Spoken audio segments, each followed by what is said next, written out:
Okay, we're going to divide by a one-digit number. Here are the steps. First, you divide. And so we'll be saying, does 7 go into 5? No. Does 7 go into 51? Yes.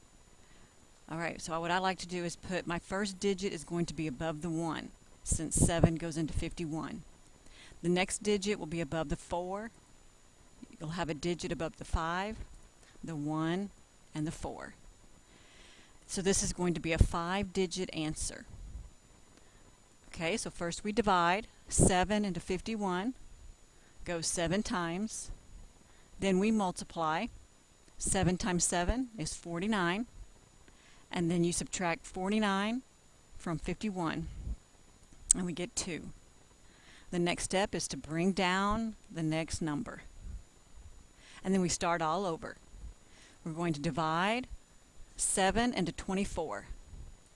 That goes 3 times, so the 3 goes above the 4, the number that you brought down. Multiply is next. 3 times 7 is 21.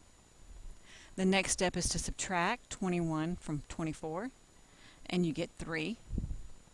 And then the last step is to bring down the next number. And then we start all over again. Divide. 7 goes into 35 5 times. That 5 is put above the 5 that you brought down. Multiply. 5 times 7 is 35. Next is to subtract, and we get a 0 since we have the same numbers. And then you bring down the next number. And we divide. Start all over.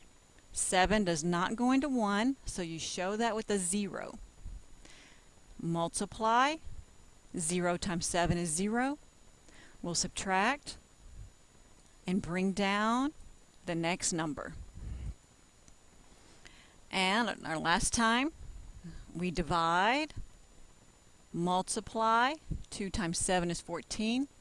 Subtract, and then we don't have another number to bring down. So by putting the lines above each digit that you bring down, that will help you to make sure you have all the digits that you need, because sometimes when there's a 0 in the quotient, people forget to put the 0. Okay, so our answer is 73,502. Next one, we're going to be dividing by a 2-digit number. And again, we'll say, does 11 go into 7? No. Does 11 go into 73? Yes. So your first digit will be above the 3. Then we'll have a digit above the 4, the 8, and the 0. So this will be a 4-digit answer. So that way we can watch any zeros that are in the quotient. The first step is to divide. 11 into 73 goes 6 times. Multiply. 6 times 11 is 66. Subtract, and we get 7. And then you bring down the next number. And we start all over. Divide. 11 into 74 goes 6 times. Multiply. 6 times 11 is 66. And we'll subtract 66 from 74, and we get 8. And then bring down the next number. And we start the process all over again. Divide. 11 into 88 goes 8 times.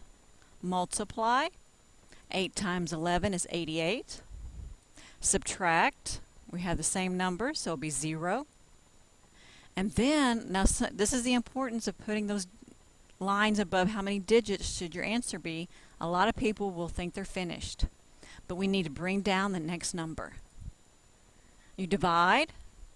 11 does not go into 0, so we need to show that with a 0.